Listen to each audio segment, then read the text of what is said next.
All right, tip number 3 here. In the conversion code, Chris talked about this idea of proactively uncovering objections. The marketing version of this is proactively addressing objections. See, this is something that we have to understand in the world we live in today, which is consumers think they know more than you. That's a simple fact. They have access to more information than ever before. They feel like, and there's a general sense that a real estate agent is quite simply someone who's going to open doors for them. That's the general perception, right? We've talked about this last week when I had Brian Boera on the show. We talked about consumer perception, how this industry has a perception problem. So what you have to be thinking about right now when you think about proactively addressing objections to help generate higher quality leads is you want to ask yourself a very simple question. What does that voice in their head say? Or what is that they're thinking about that I can address in my marketing? So I'll give you a very specific example. People, and I'll pull up one for me, Eric, if you could. I'm going to give you guys a technology example first, and then I'm going to tie it back to real estate. So in technology, they call this the buy versus build conversation. In technology, if you're an engineer and you get a product team and you got some designers, you can build anything you want in the world. And what happens right now is that there is a service for everything out there that exists. There's a service for everything you possibly can imagine. So the question that every single consumer who's in the business space, who works on products and technologies, ask themselves is, should I buy a product to serve my needs, or should I just build a damn thing?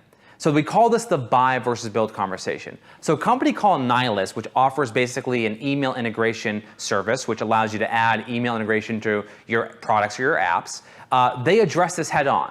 The pros and cons of using our APIs versus building it yourself. And they explain in a downloadable guide sort of all the little nuances that go into building your own email integration, all the problems you're going to run into, all the maintenance, all the upkeep, all the things that on the surface you think are relatively easy and straightforward and you have the capacity to do, but actually behind the scenes, there's a lot of problems and a lot of potential roadblocks and a lot of potential landmines you can step on. See, this buy versus build conversation happens with every type of consumer. B2B, B2C, doesn't make a difference. Eric, you can pull the screen back up for me for a moment. Think about this for a second, guys. Buy versus build. Consumers are saying, well, I can just sell my house myself. That's the equivalent of a buy versus build conversation. Consumers are saying to themselves, I could just list my property as one of these discount brokers. That's a buy versus build situation. If you are build, and what I mean by build is you're a full stack, full service agent charging 6% commission, you have got to make a compelling case through your marketing that someone shouldn't go out there and use one of these discount services or websites to sell their property. You've got to convince them and compel them in a really meaningful way that you're going to be able to justify your fee, justify your commission. The way you do that, if you wait until the sales call, is going to be very difficult. Because now if someone says, hey, Jimmy, I actually just spoke with Redfin. A lot of what you talked about earlier, they said they actually do. And Redfin's obviously one of the most popular websites in the world. They only charge 1%, but you're going to charge 3%, or you're going to charge 6%. And you just told me the market is really hot right now and properties are selling within 7 days. So given that information, knowing that properties are selling really quickly and knowing Redfin's really popular, and knowing Redfin actually can market my property really effectively as well, why would I pay 6% when I can pay 1%? Help me understand that. Now, what do?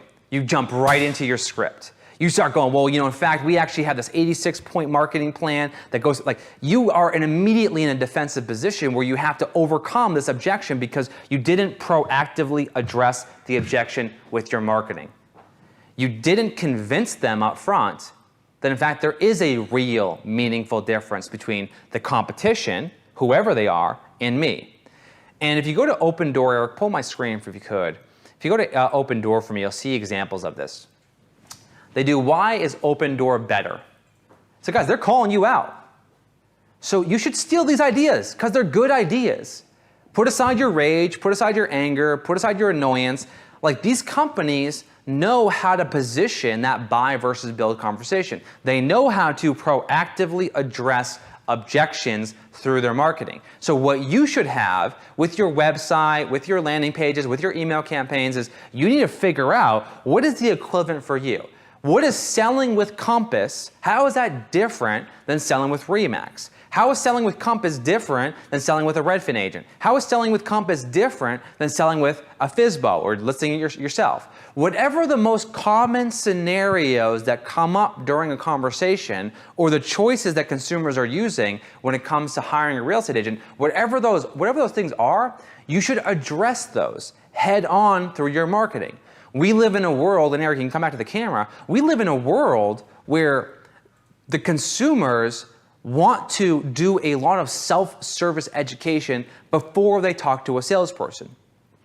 So, if you guys think about this for 1 second, you see how the traditional form of internet lead generation is woefully inadequate to solve these problems? Because what happens is, drive people to a real estate website, you force them to fill out the information, you capture the lead, you put them on a listing alert, and then you call them until they convert. That's why the conversion ratio is like 0%, right? 0.5%. That's why you have high turnover with your team. That's why you can't convince your agents to pick up the damn phone and do their job and call these leads, because they have this perception that the leads are terrible. But if every single lead you were proactively addressing objections to your marketing, you can use that technique. But then if you layer in marketing that actually proactively addresses the objections, then you can begin to qualify that lead in a much more effective way. You can convince them and persuade them that actually, you know what, it is worth picking up the phone and calling this person back because they do something different than everybody else. See, marketing's job is to qualify, to nurture. Sales job, quite simply, is to be able to be that guide and facilitate the process. If your sales people are doing your marketing for you, you are going to lose. It is going to be expensive, it's going to be frustrating, and you're not going to be able to build a repeatable and scalable business.